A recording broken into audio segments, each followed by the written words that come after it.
Hi everyone, welcome to your first lecture for agricultural economics. We're going to start off by learning about California agriculture.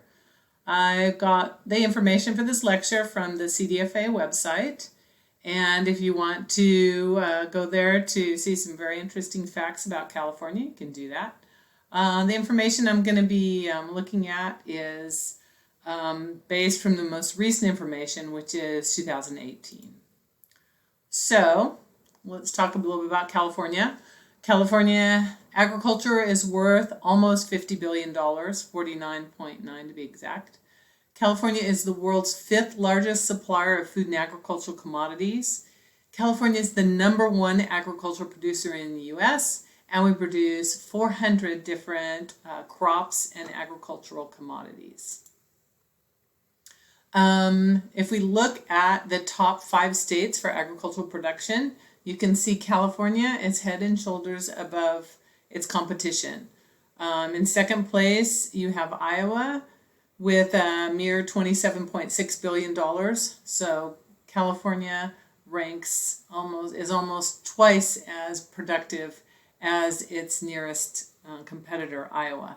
And then Texas, a very big state, but its productivity doesn't match California's. Nebraska and then Minnesota follow. Some interesting and amazing facts about California agriculture. California leads the nation in dairy production. About 21% of the U.S. total dairy products come from California. California produces about 1/3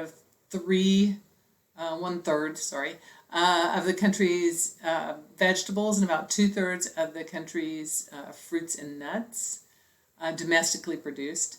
And then California produces about 13.4% of the nation's total agricultural output on only 4% of its farmland. So 30% of the vegetables, 66% of the fruits and nuts produced domestically are produced in California. Okay, our top agricultural counties for California. In fact, 9 out of the top 10 counties in the United States are located in California. So California is extremely productive. Fresno is our #1 county for 2018, followed by Kern, Tulare, Monterey, and Stanislaus County. So we'll go through each the top 3 real quick here. So Fresno County, the top commodity is almonds, and followed by livestock, pistachios, and grapes. The value of Fresno County agriculture is about $7.9 billion, and that outranks 23 other states' total production. So, for example, the state of Connecticut, pretty small state, right? Their whole agricultural production doesn't equal what Fresno County produces. Kern County, where Bakersfield is located, #1 commodity is table grapes, followed by almonds, pistachio, and dairy products, $7.4 billion. And then we have Tulare County. Tulare rhymes with dairy. The major commodity coming out of Tulare County is still milk, followed by navel oranges, table grapes, cattle, and calves. So Tulare County, remember, is home to Sunkist Growers, the world's largest citrus co-op. So why is California the #1 farm state? California's been the #1 farm state since the 1960s. So that's 60 years. So if we look at California's reasons for great productivity, the first thing is that we don't put all our eggs in one basket, so to say. California produces 400 different agricultural commodities. The most valuable ones for 2018, which is the most recent report, were milk and cream. So don't tell me on the quiz that almonds are the #1 most valuable commodity for California. It's not. It's milk and cream. And then you always say, well, I don't drink milk. I drink almond milk. But remember, the dairy industry is more than just fluid milk. The dairy industry is all dairy products. And if you eat chocolate, you eat dairy. There's milk and cream in chocolate. If you eat ice cream or cottage cheese or pizza, all of those things have dairy products. So the dairy industry is huge for California. Then second is grapes. Remember, grapes consist of table grapes, wine grapes, and raisins. And California's second most valuable commodity is grapes, and then is almonds. And then miscellaneous crops. The miscellaneous crops consist of horticultural crops, which mean like flowers and foliage and things like that. But more importantly, it also consists of berries. And when we think of berries, don't just think of strawberries. Think of raspberries and blueberries. And those are hugely valuable agricultural commodities because of consumers' tastes and preferences. California productivity diversity continued. In terms of production diversity, California also produces 99% or more of the following agricultural commodities. So we produce almost 100% of all the walnuts, raisins, artichokes, and so on grown in the entire United States. These specialty crops are grown only in California. A couple of them I put a couple questions there for you to investigate, so you can investigate that a little bit on your own. So another reason, the number 2 reason why California is the number 1 farm state is because of high value commodities. What is a high value commodity? A high value commodity are commodities that sell for higher prices in the marketplace. For example, strawberries versus a bushel of wheat. Strawberries are more expensive to produce, but a pound of strawberries is worth a lot more than a pound of wheat. So California specializes in specialty crops, high value commodities. Almonds are high value commodities. Reason number 3 for California's agricultural success is our land and climate. California is a big state. I think it's the 3rd largest state in the United States. It comprises 100 million acres. About a quarter of that, 25 million acres, are farmed. And about a quarter of that, well, not quite a quarter, that's about a third, of that are actually irrigated. So California has very fertile soil. Most agriculture, not all, for sure, grape growing and a few other cattle grazing occur in areas other than the Central Valley, but most agricultural production in California occurs in California's Central Valley. California has a Mediterranean climate, which makes for long growing seasons, and we have hot, dry summers with no rain or very little rain, and we have kind of wet, foggy, cooler winters. A country that is close in Mediterranean climate like us, another country would be, Mediterranean countries would be Spain. And reason number 4 for California's agricultural success is our location on the Pacific Rim. The Pacific Rim is a perfect location for trade.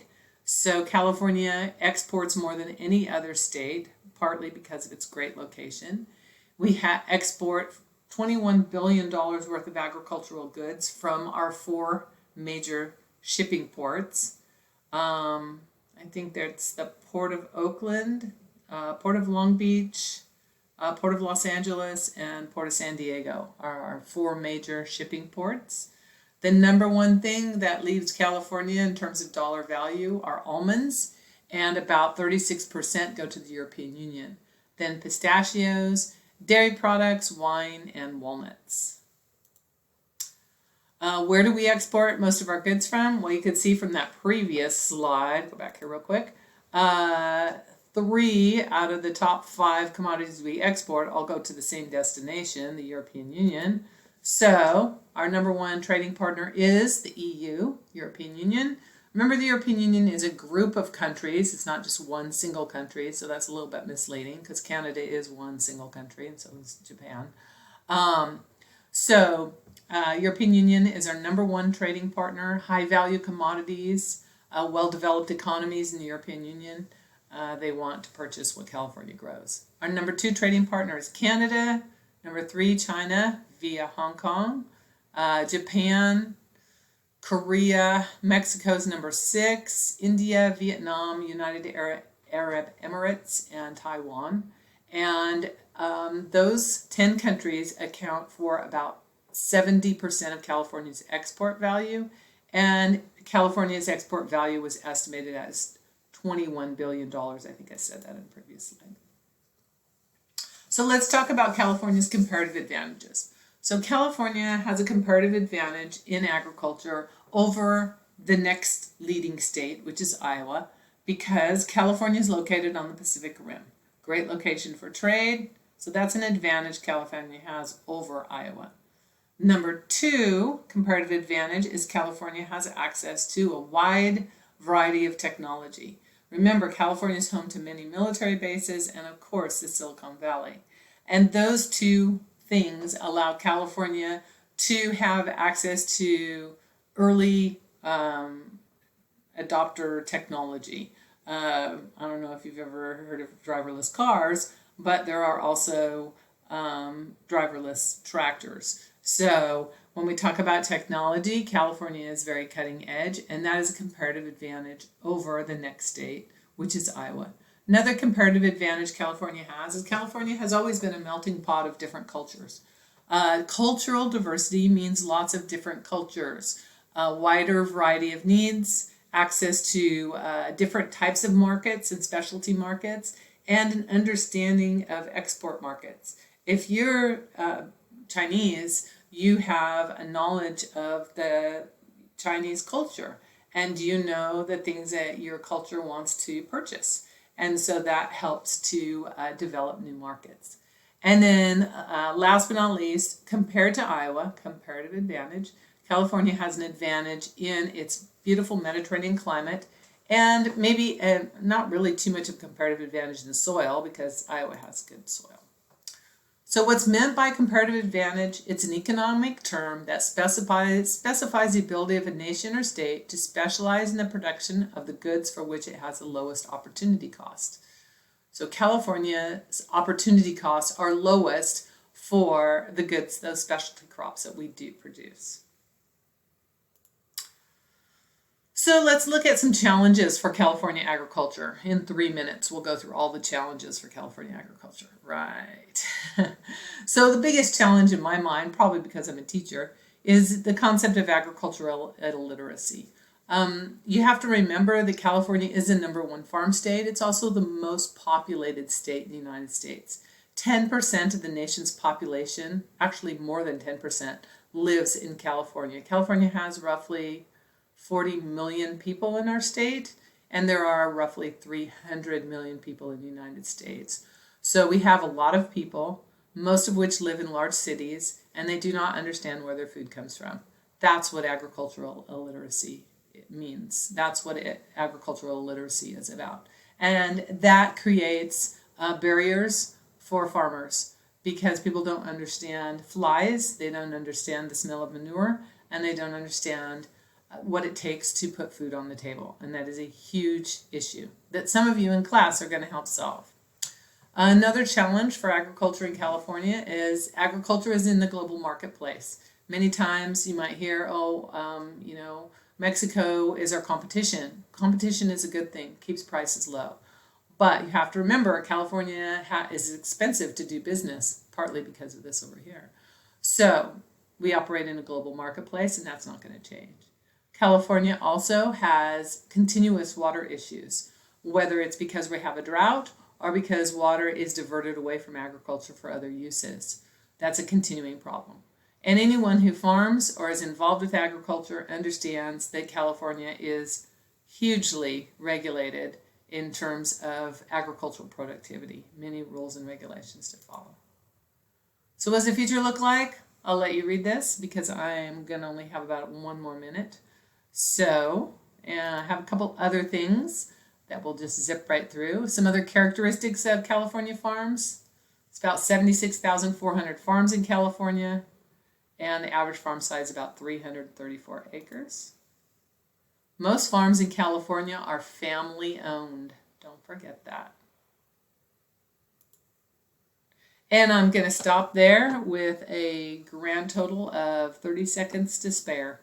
Okay, I'll see you next week.